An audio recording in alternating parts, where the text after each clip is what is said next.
À tous, à la une de ce journal, la Libye encore loin du retour vers la stabilité. Le ministre de l'Intérieur du GNA a été victime d'une tentative d'assassinat cet après-midi.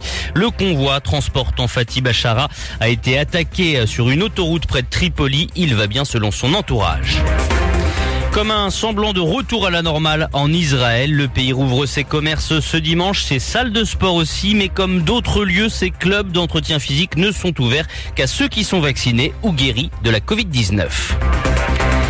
Discussion qualifiée de fructueuse entre le directeur de l'Agence internationale de l'énergie atomique et les autorités iraniennes ce dimanche. En visite à Téhéran, le patron de l'AIEA semble œuvrer pour un dialogue constructif entre l'Iran et le camp occidental et les États-Unis. De quoi peut-être ouvrir la voie à une levée des sanctions qui pèsent lourd sur l'économie iranienne. L'Union européenne et les États-Unis vont-ils sanctionner la Russie pour son refus de libérer Alexeï Navalny? La réponse demain. Une visioconférence est prévue entre les ministres des Affaires étrangères européens et le secrétaire d'État américain. Mais ce système des sanctions est une arme à double tranchant, nous dira un expert en fin de journal.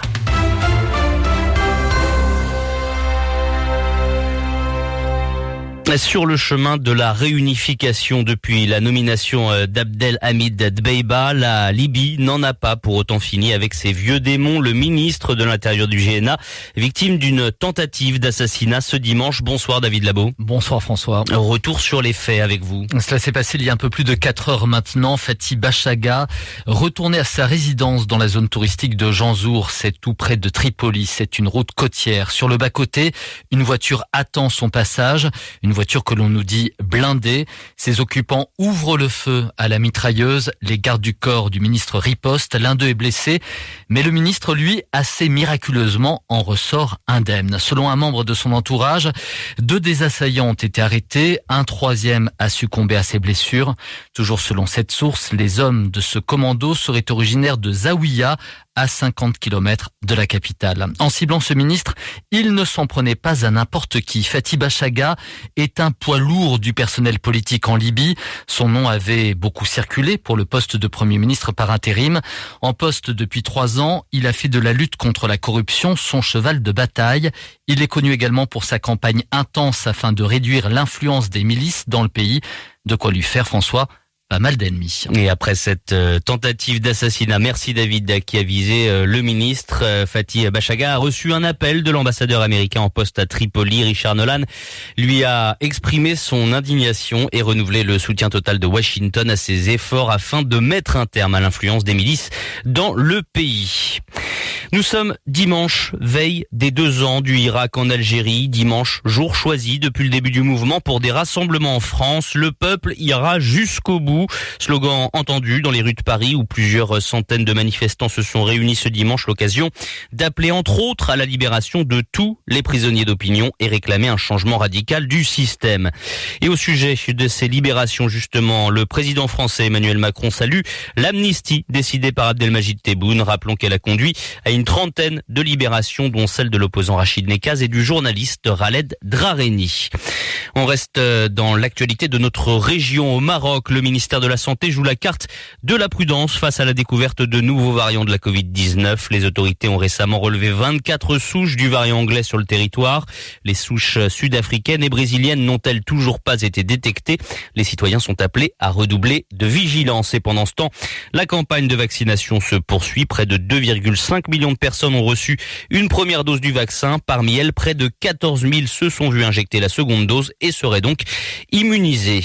Et puis cette bonne nouvelle sur le front de la pandémie et une preuve peut-être du début d'un retour à la normale en Israël. Le pays a rouvert aujourd'hui ses centres commerciaux et commerces de rue pour l'ensemble de la population. C'est le 3e déconfinement en Israël depuis le début de la pandémie. Sur place, les précisions de Pascal Zonshine. Cela commence à ressembler à un retour à la normale. Après de longs mois de fermeture, les Israéliens ont retrouvé le chemin des centres commerciaux, des marchés, des boutiques de rue et même des musées. Si le protocole sanitaire reste rigoureux, l'activité reprend au grand soulagement de la population qui n'avait plus accès qu'aux commerces essentiels.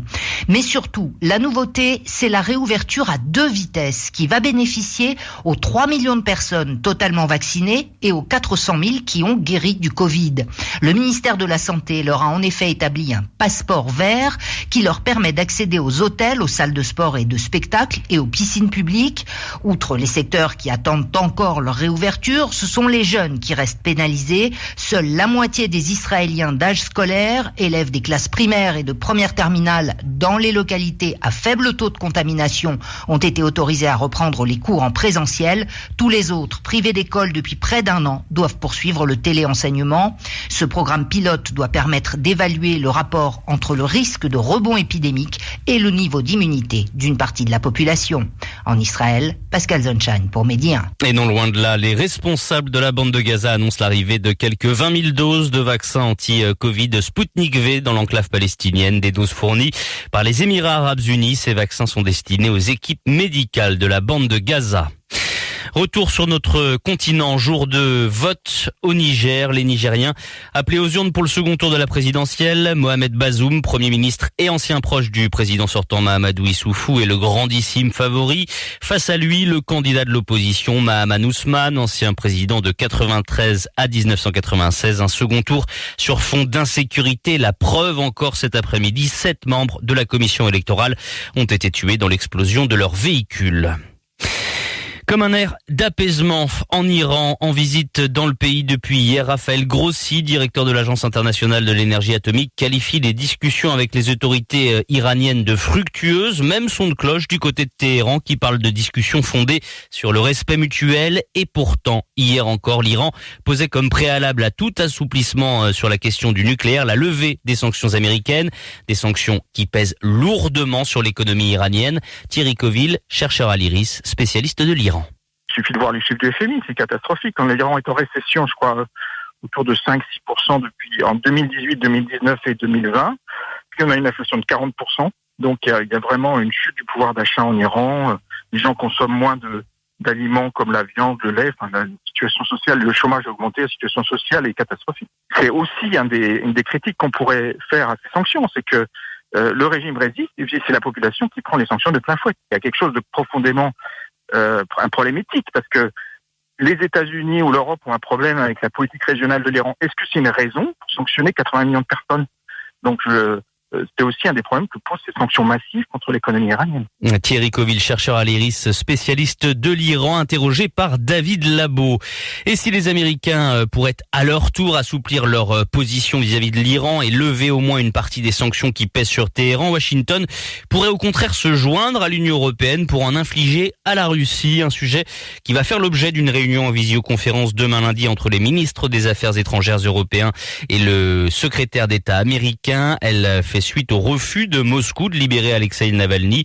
Mais des sanctions à l'encontre de la Russie sont une arme à double tranchant. C'est ce que nous explique Henri Sterdignac, économiste à l'Observatoire français des conjonctures économiques. Évidemment, ces sanctions fragilisent l'économie russe. L'économie russe, du coup, a du mal à s'extraire de son rôle de simplement producteur de matières premières. On estime qu'effectivement, ça a eu un impact non négligeable sur la croissance de l'économie russe et du niveau de vie de la population. En particulier, ça a provoqué une hausse des produits alimentaires. Il faut voir qu'en contrepartie, il y a eu aussi des conséquences pour l'Union européenne. Nous avons perdu un marché important, en particulier pour les produits alimentaires, et donc c'est une arme à double tranchant, si on peut dire. On termine ce journal en Guinée où l'arrivée des vaccins contre Ebola est retardée. On l'a appris en fin d'après-midi. La raison, un épais brouillard qui a empêché l'avion transportant les 11 000 doses du sérum d'atterrir à Conakry. L'appareil a donc été détourné vers Dakar et devrait retenter d'atterrir en Guinée demain. Rappelons que 4 cas de fièvre hémorragique Ebola ont été enregistrés pour 2 décès. C'est ainsi que s'achève ce journal. Merci à vous de l'avoir suivi. La suite sur Midi 1, c'est Sport Soir avec vous, Jalal Bouzrara. Bonsoir Jalal. Bonsoir François.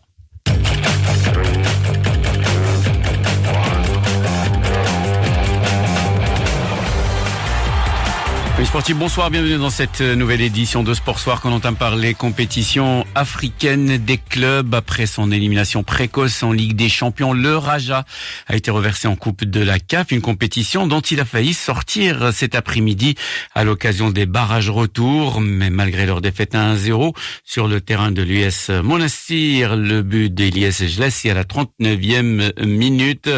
Les hommes de Jamal Slami, vainqueurs 1-0 à l'aller, se sont qualifiés pour la phase de groupe au terme d'une interminable séance des tirs au but. 6-5 marqués par deux arrêts d'Enes Zneiti. Et c'est Malongo qui a transformé le penalty victorieux qui qualifie le Raja de Casablanca pour cette phase de groupe de la Coupe de la CAF. Toujours en Coupe de la CAF, le TAS qui affronte ce soir le Nkana Zambien. Les Zambiens vainqueurs à l'aller, 2-0. La Botola Inouï avec la 7e journée. La Renaissance de Berkane tenue en échec à domicile par le Shabab Mohammadi à 1 but partout. Ce sont les visiteurs qui ont ouvert la marque à la 76e minute. Le but de Kamal Kra avant que Mohsin Yajour n'égalise pour la formation de la Renaissance de Berkane à la 87e minute sur penalty, un nul qui permet aux hommes de Tariq Skitiwi de rejoindre l'OCS, Olympique Safi, à la 3e place avec 11 points, alors que Shabab al-Mohammedia est 8e. Il partage cette position avec les Phares et le Mas de Fès. Le Mas de Fès qui joue ce soir contre le Hassania d'Agadir. En ce moment, le Rapid Ouazzam accueille le Difa' d'El Jadida. Ce sont les hommes de l'Algérien Khalaq Benchikha qui mènent au score 2-0. 2 buts inscrits en 20 minutes à la 16e, El Rafouli à la 36e, Jouma 2-0 donc pour le Difa' d'El Jadida. Alors qu'il reste pratiquement 20 minutes à jouer dans cette rencontre. Le football en Europe, en Italie, l'Inter de Milan a atomisé l'AC Milan à San Siro. 3-0 grâce à son duo Romelu Lukaku. Lautaro Martinez, surnommé Lula, et s'isole en tête de la Serie A avec 4 points d'avance sur les Rossoneri. Romelu Lukaku à l'origine du premier des 2 buts de Martinez et auteur en seconde période de son 17e but en championnat pour prendre seul la tête du classement des buteurs. Lukaku a gagné par KO son duel avec Zlatan Ibrahimovic. Avec cette 4e victoire de rang en championnat, les coéquipiers d'Achraf Hakimi semblent plus que jamais sur orbite pour le Scudetto. Simone Rovera, notre consultant pour le football italien, a suivi pour nous ce derby lombard. C'était comme une finale pour le titre italien et c'est l'Inter qui gagne. 3-0 dans les derbys, résultat peut-être un peu sévère pour Milan, mais l'Inter a été plus efficace en ouverture du match avec les 1-0 marqués par Lautaro et après il a été capable de souffrir, de défendre, de trouver un superlatif Handanovic capable de tout repousser en début deuxième mi-temps, surtout 3 grosses parade sur Ibrahimovic et Tonali en 52 secondes. Il fait ce qu'il fallait. Et après, l'Inter est capable d'utiliser les espaces et marquer le 2e but encore avec Lautaro, le 3e avec Lukaku. Les interistes présentes et efficaces dans tous les duels individuels. Magnifique les duels sur le côté droit de l'Inter entre Hakimi et Hernandez du Milan, mais si c'est peut-être le seul duel où il y a eu un vrai équilibre. Pour le reste, victoire on disait logique, Lukaku dominateur, Lautaro efficace, Eriksen magnifique à la baguette. Que des déceptions de côté Milan. C'était une semaine charnière pour la Serie A. L'Inter gagne, prend l'avantage, prend les larges au classement et peut tranquillement aller chercher les prochains matchs avec beaucoup plus de tranquillité. Voilà donc l'Inter qui domine le Milan AC 3-0. En Espagne, 5 jours après la déroute face au Paris Saint-Germain, 4-1 en Ligue des Champions, le FC Barcelone a encore patiné tout à l'heure contre Cadiz, concédant le nul 1 but partout, malgré un bon Lionel Messi. L'équipe du Barça qui manque l'occasion de revenir sur la tête du classement à cause de ce match raté et de ce résultat. Quelques jours donc après la désillusion européenne. Les Catalans 3e avec 47 points ont manqué l'occasion de revenir à 3 points du Real Madrid, vainqueur 1-0 à Valladolid et à 6 unités du leader, l'Atlético Madrid, défait par Levante la veille, 2-0. En Angleterre, Leicester et West Ham ont fait d'excellentes opérations tout à l'heure lors de la 25e journée de Première Ligue, en battant respectivement Aston Villa et Tottenham sur le même score, 2-1, renforçant leurs espoirs de Ligue des Champions. Dans l'attente de la réception de Newcastle par Manchester United ce soir à 20h, Leicester s'est emparé de la 2e place du classement devant les Red Devils. En Allemagne, Leipzig s'est rapproché à 2 points du Bayern de Munich, leader de la Bundesliga, en s'imposant 3-0 sur la pelouse du Hertha Berlin.